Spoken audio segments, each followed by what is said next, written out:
sending away Zion's running mate? Well, let me start this off by telling you what Zion said in May. Myself, Brandon Ingram, and Lonzo have a great relationship. I hope he stays. All right? I would want him back. That is what Zion Williamson said. Now, it is hard to imagine that David Griffin, the GM for the Pelicans, made this move, let Lonzo go or traded him without talking to Zion Williamson about it. All right? But David Griffin is also the guy that said he was miserable in Cleveland because essentially you had to answer to LeBron James and you couldn't build it your way, right? So I don't know if Griff consulted with Zion or not. He should have, because remember, I mentioned the quote in May. In June, The Athletic had a story saying Zion and his family members were unhappy with the Pelicans and concerned about the direction of the organization. So if Zion was not consulted on this move and didn't give his approval, I think they will regret it. You know, unless they signed DeVonte Graham, and I think he's a good player. I think he's more of a backup on a really good team. He's a three-point specialist. But unless they have a major jump without Lonzo Ball, then they could end up regretting this, because the bottom line is this about Zion.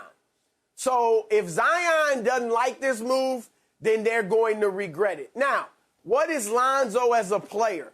I don't think, he doesn't look like he's going to be a perennial all-star. But I do think he's a very solid player. I think he's a good pro. Last year averaged almost 15 points, 6 assists, and 5 rebounds a game. He has shown and proven that he's got a work ethic, right? 38% from 3 the last 2 years. A guy that couldn't hit the side of the backboard in his first 2 seasons with the Lakers. All right, and then he improved from a 41%, 42% foul shooter his first 2 years in the league to 78% last year. I mean, the dude has been in the gym working on his game, so I give him credit. He's a very good defender. I thought he was a good fit with Zion. They clearly didn't have any use for him in New Orleans, because last year, Stan Van Gundy took the ball out of his hands and put it in Zion's hands for half the game. Yeah, he did. So I'm not – they just totally fell out of love with Lonzo Ball, and I do think he's going to be a productive player in this league. I think he's a good fit with Zach LaVine and Nick Vucevic in Chicago. I know they're young. I'm not saying they're going to have a great season, but he's a solid player, and it really all depends on Zion. If Zion doesn't like it, and if they don't have a significant jump in wins, then they'll probably regret this move. I'm going to piggyback off of that, Chris, and I'm basically going to say this. I don't think that they got better or worse letting Lonzo go. I really don't. I don't think that that's a foregone conclusion. I certainly don't think they got better in acquisition, but I don't know that they got worse letting him go. So now the question for me becomes, is it the chemistry that you have disrupted? If you've disrupted chemistry and belief and trust, because what happens in the league so often, I can recall my rookie year, you know, I used to talk to Darryl Green and a couple other guys, Bruce Smith, and they would always talk to me about you're a high draft pick. You got to put in your work. You got to put in your time, but you also got to stay focused, because relationships come and go in the National Football League. And I was like, well, what do you mean? He said, they literally come and go. I could be sitting with my locker mate today, and then tomorrow he's walking upstairs taking his playbook and he's being released. He's going somewhere else. That became very prominent early in my career. So what I learned very quickly was I stopped building relationships. I stopped building true relationships with my teammates, because it was very painful when they left. You know, they'd be getting the pink slip. They looking at me as they walking out the door. I'm looking at them. We like, Mackie, dad, like, keep my brother away from me. Mac, like, I got tired of having that, right? I did not want to have color purple moments every single day in the locker room.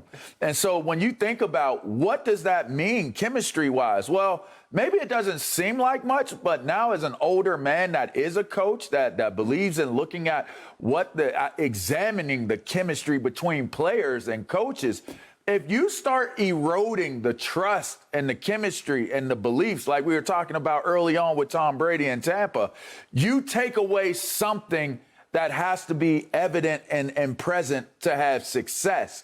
And to me, if I don't have an accountability for my fellow man, that's my teammate that I'm in the trenches with, how are we going to play at our top level? How are we going to be able to win the big games? How are we going to be able to make it through the adversity?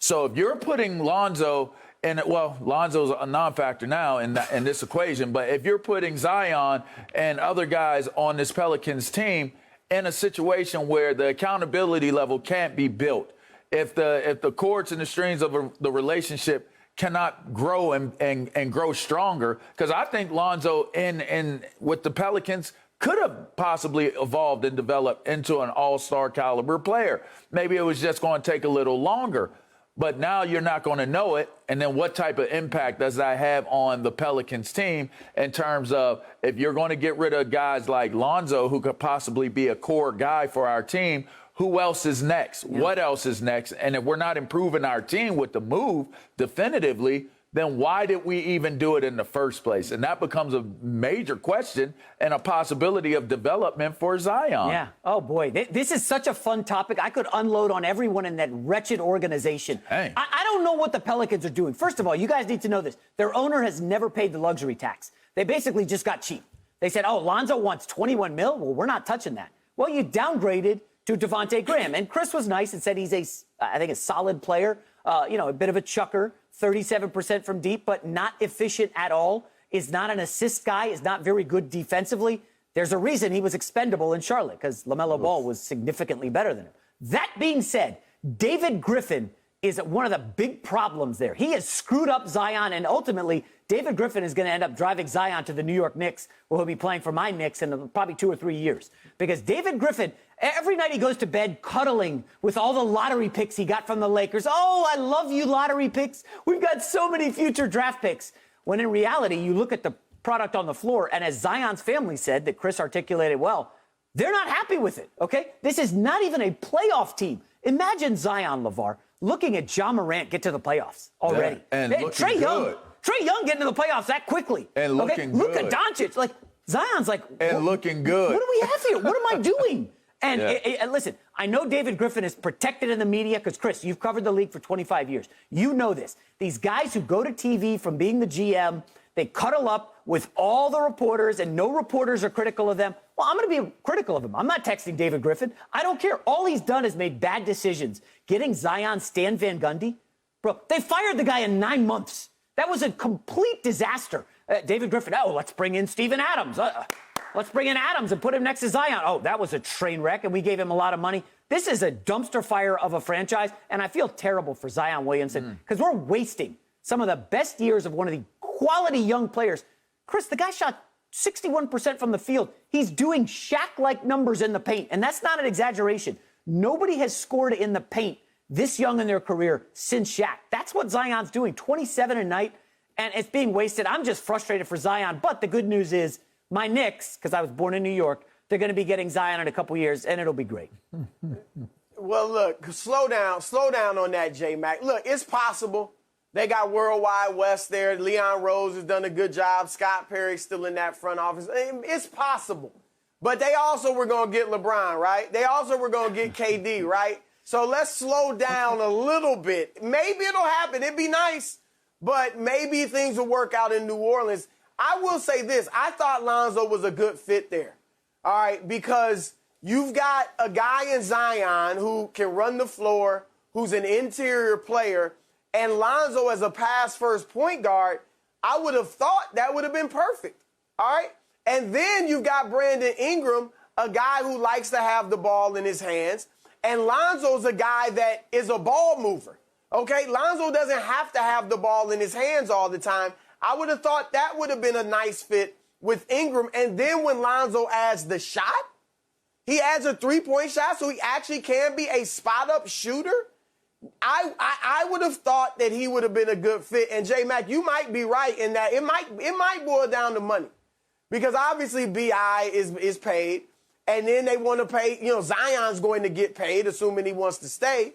And maybe they just didn't want to give Lonzo, this isn't a max deal, but maybe they didn't even want to give him the $21 million a year. But if it came down to that, then they've made a huge mistake. And I'm telling you, if they lose Zion Williamson, and I'm a Louisiana boy, I'm a Pelican. I don't know if y'all know, I was born in Baton Rouge. All right? My parents met and went to school in New Orleans. All right? I would hate to see that franchise fold up. But if they lose Zion, what are you going to, like, how is that going to work there? If they had Anthony Davis, lost him. If they get Zion and lose him, then what in the world is going on? How are they going to make it work? So they got to figure this out. Is there a scripture that goes along with this, Chris Broussard? Is there a scripture that goes with this? Does one come to mind? Because I don't know that one comes to mind for me. No scripture. No scriptures come to mind when it comes to this one. Wasn't Chris Paul in New Orleans back in the day, too? I just hope Griff consulted. I hope Griff consulted Zion. I really do. I hope he talked to Zion before he made this move. Because if he didn't, and if Zion wasn't lying through his teeth in May, then this probably isn't. Let's remember, guys, that the young players run this league. Trae Young did not get along with his coach. They fire him. Conference finals. Luka Doncic and Carlisle butted heads. You know, who's winning that battle? Zion Williamson should be winning every battle in New Orleans. You have to move heaven and earth to keep that guy in New Orleans. And like Chris said, that franchise could be on the move. It's such a disaster.